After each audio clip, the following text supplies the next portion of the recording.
Hey guys, Sen here. Today we're taking a trip down memory lane with Rocket Loon Zap. I haven't shown this on the channel recently because I've been doing a lot of crazy Super Chad and Dragon Bomb attacks, but this strategy, especially for stage 7 and below, will still dominate and is so much fun to use. Let's dive straight into it. So here we go, as usual, when using Rocket Loons, we're starting off against a Barbarian camp, and with this strategy, you always need to know how much you can get off your lightning spells over the course of 2 attacks, if that's what you're going to go for. And I know that with my max lightning spells and 7 of them, over the course of 2 hits, I can zap down 4 over here to take out this air defense and this spear thrower, 4 over here to take out these 2 air defenses, as well as damage this rocket artillery, and then 5 in between all these defenses to finish off this entire section of the base. So we can basically gut the entire core with lightning spells, but we're going to start off with the bottom air defense and spear thrower because that's going to affect the first attack more, to where I can drop down a pack of minions down south and they can hopefully snipe a cannon for me out of range of any air defenses. But now we're going to start off with 2 packs of balloons, cut through the spear thrower, take out the rapid rocket so I can send in a pack of minions and behind split, and they'll go ahead, clear some trash, open up the map, and as usual, you also want to protect your trash clearing troops with this strategy. So once those minions get in range of this air defense, after they clear the army camp, I'm going to drop down 2 rocket balloons to take out the air defense and the spear thrower, and they'll even have enough juice because they're a little over leveled. Everyone is super rushed right now, and so those balloons are going to grab another air defense, and once those minions finally get in range of that air bombs, you saw we kept them alive. They got a lot more trash, as well as tank that air bomb so we could sneak in 2 packs of rocket balloons in behind, take it out, and we're going to work up the top side of the base because I noticed that this rocket artillery is super exposed if we can push up to the top left side of the base. The bottom section has a lot of defenses, so we can't really push through that, but the top section over there, as long as we're methodical with our balloons, you can see we finished off the spear thrower, and now those barbs can clear some trash. We're going to be able to expand the deployment zone all the way up the left side of the base, and with those last 5 rocket balloons, we're going to be able to clear a ton of those air defenses and rapid rockets, and especially that all-important rocket artillery.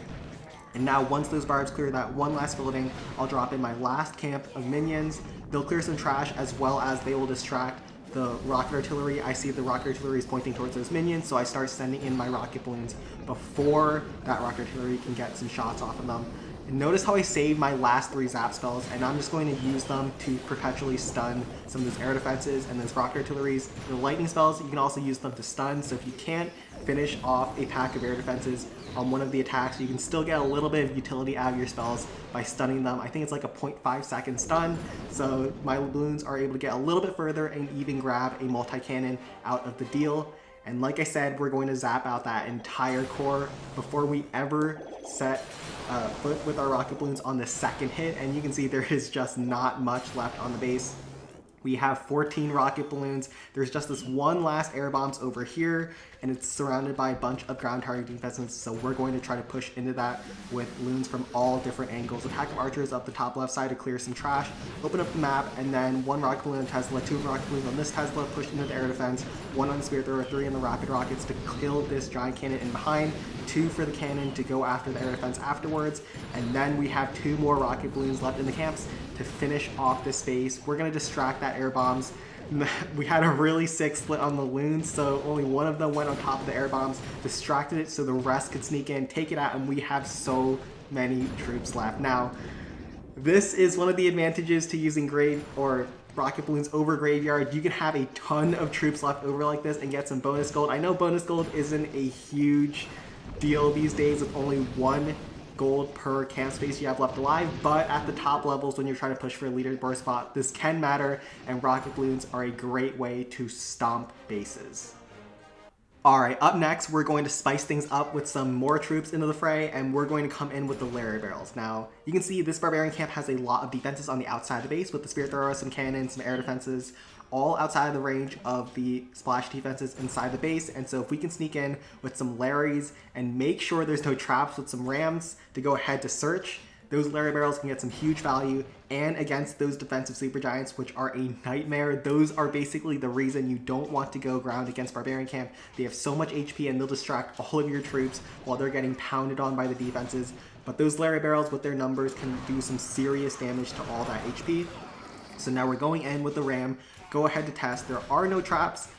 which is perfect because now that Larry Barrel can go in, finish the Spear Thrower with its crash damage, and then go towards the next one with all those Larrys. And you can see on this base, it has a lot of the air defenses in sort of the first ring of defenses inside the walls, and the rest of the air defenses are inside the base, but we can zap those down. So this is a prime target for the rocket balloons. Super exposed air defenses, and the few that are inside are easy pickings for the lightning spells. And we're also going to bring in a couple packs of minions to help support and take out some of those giants. They're going to fly above the giants, and we're going to use some rocket balloons to pick off some of the air defenses so that those minions will have free reign over top of those giants. But those Larrys have almost finished off all of the HP on all those giants, and as those minions are working into the air bombs, we're going to send in the rocket balloons while the air bomb is distracted, and so those rocket balloons can get a lot more value. And with this one last pack of minions that's working down south, I'm just going to give it as much time as it needs to clear as much trash, and especially those giants if possible. If the minion can clear this cannon over here, that means we can directly target a lot more rapid rockets inside the base, and so we're going to give it as much time, as I said, that it needs. And now we're just going to drop in our last few rocket balloons targeted towards those rapid rockets, and once again, we have taken out almost all of the air defenses inside the base on this first attack, and the remaining ones we can just use some zaps against. We are going to zap down this rapid rocket over here. We also zap down air bombs, and we're going to zap down the second air defense on the left side of the district hall, as well as that Tesla that popped.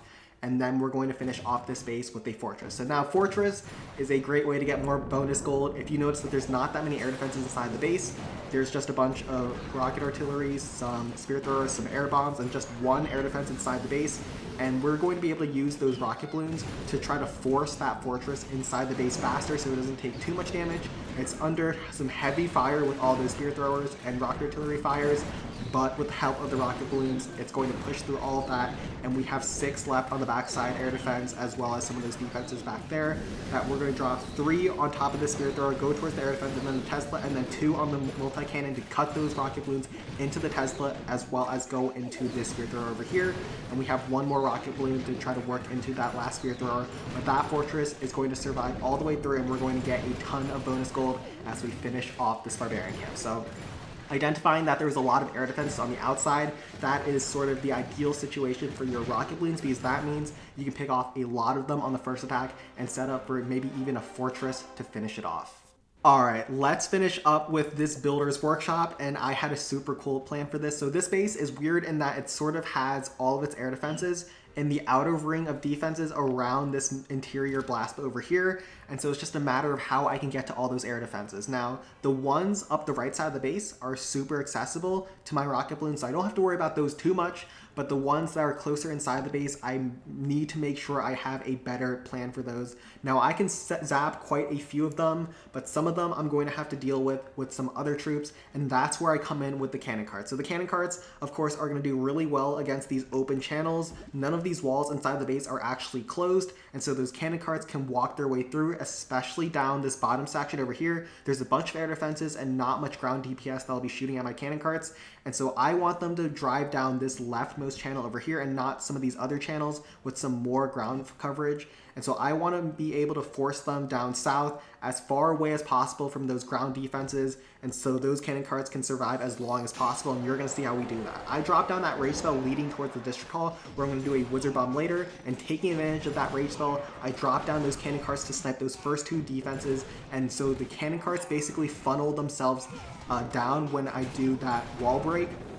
And so those cannon carts move their way in. I'm a little bit late with that first giant, and so those cannon carts actually get locked onto.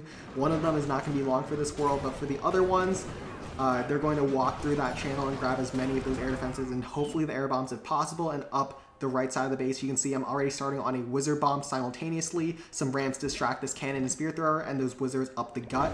Because there's not much ground DPS firing at the wizards, I don't need to bring that many rams for distraction, and so those wizards, they're not going to grab much, but they're going to get an air bombs, a spear thrower, finish off the district hall, and provide some distraction from that blast bow so my cannon carts can get a little bit further inside the base. Now, while everything's still distracted, especially that blast bow, some rocket balloons to work their way around, 2 for the cannon as it moves towards the air defense, 2 for this air defense and spear thrower, and then I forgot to do the zaps, but I just do them on the fly to zap down 2 air defenses like so, and I actually wasn't able to get the air bombs with the cannon carts, but with a ram and 2 barbarians, I'm able to quickly snipe that before all the defenses retarget from the rocket balloons, and we're able to grab 50% of the base and a lot of the air defenses.